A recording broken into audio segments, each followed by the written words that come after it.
Right, with such drastic misconceptions about guns, I wanted to do a little comparison to the US and Switzerland, and of course other countries that have more gun restrictions and have more crime. So Switzerland has a very low crime rate and very high gun ownership rate. The Swiss crime rate out of 115 countries shows up as number 106, with the higher numbers being the lower crime rate. Now, the popular belief is that more guns equal more crime, and that is not true. Switzerland has the third highest gun ownership rate in the world, and like I said, they are 106 as far as the crime index is concerned in comparison to other countries. So more guns does not equal more crime. Now, I will say that more training and more, accepting gun culture, where kids get trained at an early age and people are more aware of what firearms are and what they do and how to be responsible with them, is a better way than what the United States does with, like a fear of guns. Like, you got the people that are very into guns, but then you have the other side where in these states, many states, they're banning guns or restricting them very heavily. A few that I can think of, Detroit, Michigan, Chicago, Illinois, Los Angeles, California, where crime rate is very high, murders are very high, but gun ownership is restricted or forbidden in these counties and some of these municipalities, many of them. That's not to say that all of these gun laws are bad. It's just not all of them show productive fruit. And with 3D printing and CNC routers and things like that, there's no way they could ever possibly ban guns. If they ban them, then only the criminals will have them, but they're easy to make, so there's no way they could really do that. So anyway, just wanted to show a couple of things about Switzerland. Being here in Amsterdam right now, or being in Netherlands, we get to meet a lot of Swiss people and we get a lot of information about the culture. And, I see a lot of people on the other side of the debate that hate guns, that want to see guns forbidden, saying that Switzerland is cracking down on guns and not very many people own them and this and that. And that's just not true. While they have the European Union imposing different things on them and making Swiss gun laws change a little bit, there is a major resistance in Switzerland to this. So I just want to read this from Time. Now this is from 2013, and I'll put more links in the description, but this one will be there as well. And anyway, this one is talking about how the 2 mass shootings that have happened in Switzerland in the last 20 years is not likely to affect gun laws. So this is, like I say, 2013. Says, however, unlike the current emotional debate surrounding gun control in the U.S., the Swiss approach is more dispassionate and pragmatic. Given Switzerland's long history of what Swiss proudly call responsible gun ownership and low crime rate, few voices are calling for drastic measures like an outright ban on privately owned firearms. Instead, the majority of anti-gun activists are urging better control over who buys firearms and for what purpose. Ideally, quote, ideally, we would like to reduce the number of guns to 1 million within the next 7 years, says Joseph Long, a Green Party parliamentarian who is a member of the anti-gun coalition. Quote, but that would require a national campaign like the one the government launched to fight AIDS, and there is no political will to do that. One of the reasons there's not more of a push to introduce more restrictive laws in the country's deep ingrained gun culture, which is based on an old belief that enemies could quickly invade tiny Switzerland quickly. So every man had to keep his weapon at home to be able to fight. Many Swiss still consider gun ownership as their patriotic and civic duty, even though their neutral country has not been involved in any armed conflict in over 160 years. And so that, giving this information is to illustrate why it's important for the United States to own guns, people in the United States, citizens. Now you look at Germany, they're very restrictive on guns, but they have been for a very long time. Before then, I think it was 1916 when they started restricting guns, especially for certain people like the Jewish community. I mean, they had a very open, weapon policy. Many people had weapons, and it was kind of a gun culture like Switzerland. They're very close in proximity. The gun control happened shortly before the Jews were gassed in Germany. Now, this wasn't an outside force invading Germany. This was a born and bred German who was democratically elected, who was a pacifist. I mean, he was like a vegan. You look at Hitler's life, and prior to his actions as Führer, he was like a model citizen. He was like your average liberal these days, vegan, pacifist, pro, social security, pro retirement programs, pro workers' rights, pro union. I mean, this was Hitler, and he got elected by the people as a majority vote, and then shortly after started restricting gun ownership even more than they did, back before he was elected in 1916 and forward. He started, making specific regulations on specific groups of people, and so on. And so that's the point: is that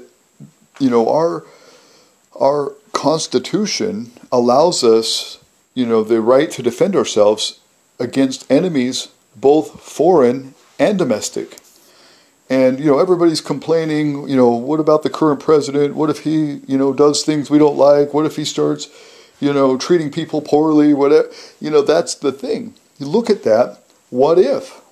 What if? How would we resist if all we had was, pellet guns or paintball guns? I mean, they got Apache helicopters, they got tanks, they got whatever. I mean, there's a reason that we have guns, and it's not just for sport hunting, it's, not just for target practice, it's for defense. And that's why the Swiss keep their guns.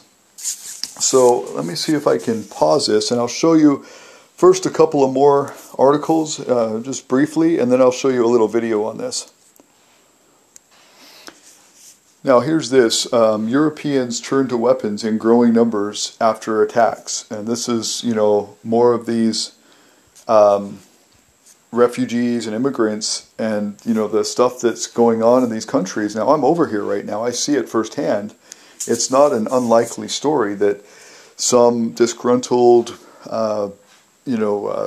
refugee or immigrant takes up arms against the native people. This happens a lot. It happened recently in London. It's happened, in Switzerland, not Switzerland. It's happened in Sweden. It's happened in Denmark. It's happened in lots of different, especially in France. We saw that with the, cars that plowed into all those people, and then the satire magazine that Charlie, whatever it is, why can't I think of that right now?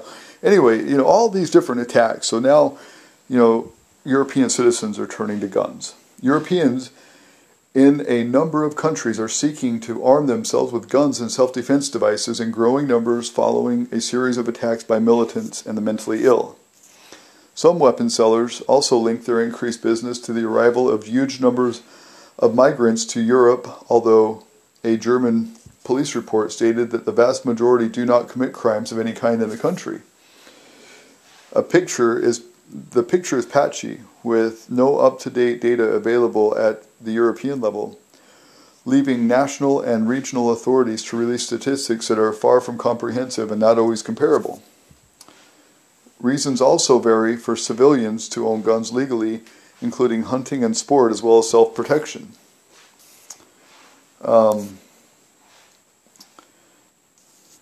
see. I'm going to go to the next one here.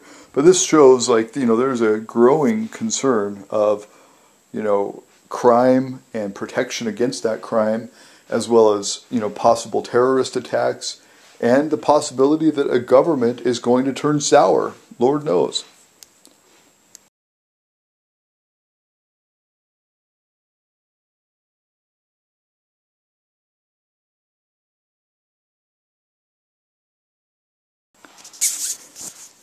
Now, someone in a recent debate told me that Swiss citizens aren't allowed to keep military weapons in their home, or that it's a very rare incidence. That is untrue, and I just wanted to go into this. This is from Wikipedia. There is some references here, but I'll link at the bottom so you can go directly to the source. But these are military-grade weapons that citizens that are part of the militia, which, there's somewhere between 600,000 and 1 million of them, that have these kind of weapons. And after they leave military service, they are able to buy these weapons, and I guess they have them converted down to semi-automatic from automatic, but they are given automatic weapons to take home, and they keep them with them during their military service. And with a certain permit, you can actually buy decommissioned military weapons in Switzerland. You just have to basically pass a background check, have no criminal history, no mental illness in your history, and a safe in your house where you keep your weapon.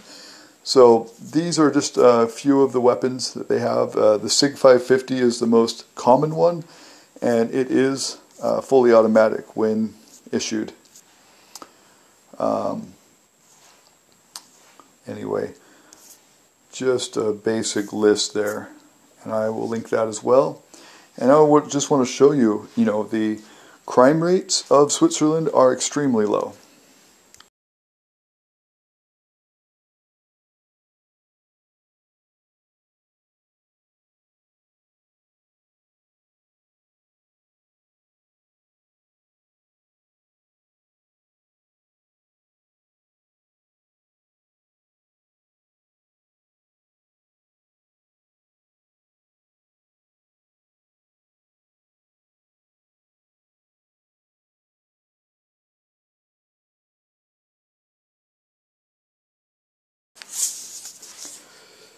Now, with this, we'll start at the top with Venezuela, the socialist haven, the Democrats' dreamland of social services and government control. Until just recently, when Chavez basically turned on his people, and the economy went to shit. These socialists like Bernie Sanders used to prop Venezuela up as the dream of what socialism could be and how it's been realized in Venezuela. Now it's a shithole country. So they're number one for crime in the world, at least in these 115 nations. And the lower numbers mean the higher rate. You can see the crime index is 82.59. Now we go down, in Puerto Rico, my former home country, that I was just living in before the hurricane. They're only at number 12, so they're pretty high in the crime index. Look at United States, they're 35. And we go all the way down, all the way down, all the way down. And Switzerland is 106 out of 115 countries, even though they have the third highest gun possession in the world. As far as citizens being armed, they're the third highest in the world. Now for that video I wanted to show you. And again, these websites, these links will be in the description.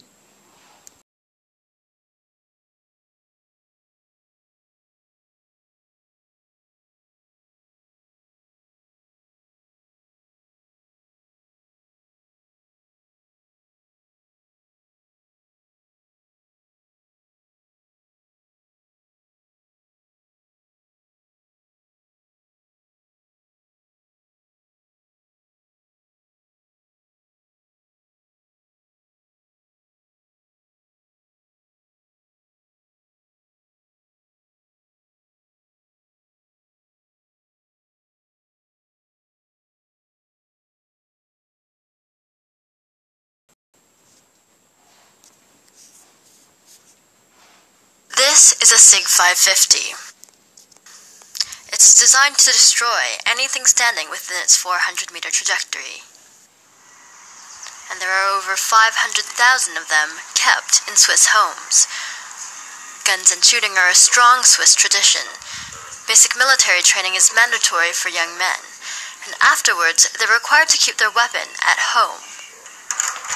Mark Heim is the Ticino representative for the lobby group Protel. Basically, this was my father's military rifle, and of course he got to keep it when he was finished. I have my grandfather's rifle in the office hanging on the wall. This was mine when I did service, which is quite an old one. It was introduced in 1957. Was used until 1990. And this is my son's. That's the current model. That's what's being used today. That's what we'll be using to shoot the Feldschießen today.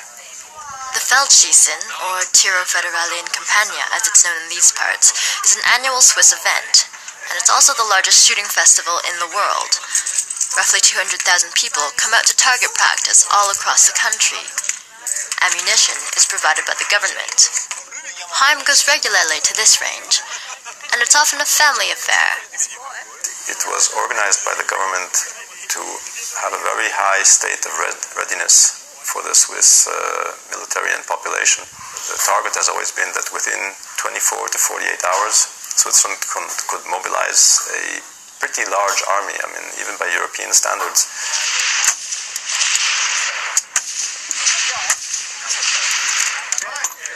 But it wasn't the militia that sparked Heim's interest in guns as a young man. It was an unassuming trip to a Holocaust museum. I was going through all the exhibits and the soap and the lampshades made of people's skin. And while I was looking, I heard a funny noise, and there was an old woman maybe 2 meters from me, and she was trying not to cry. She was sort of sobbing very quietly. She was holding it back. If she had been a few meters further away, I wouldn't have heard her. And she obviously had gone through that. That's when the whole impact of it hit me. And I promised myself I would never be in her situation. I would want to be free, never in a situation where somebody could, march us off to ovens or prisons or just take away our freedom.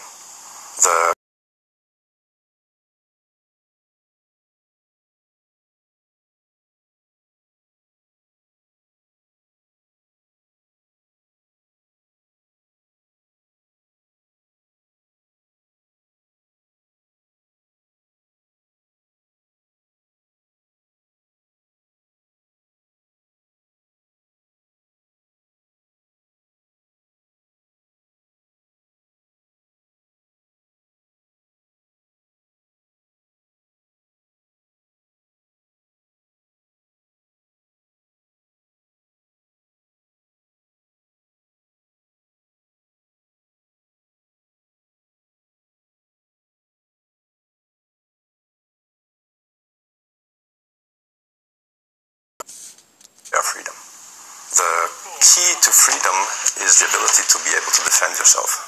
And if you don't have the tools to do that, then you are at the mercy of whoever wants to put you away. And the tools for that are guns.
Now, the logical fallacy here is to nitpick at little things like, in the last few years, the way the EU has tried to regulate Switzerland and take away their gun culture. But this is similar to why Brexit happened, is the EU is imposing on these people quite a bit. And, you know, for them to impose so much on countries, that's why we had, you know, Marie Le Pen, you know, doing a Frexit notion, and in Norway they had a Nexit notion in the election the last one that they had in 2016.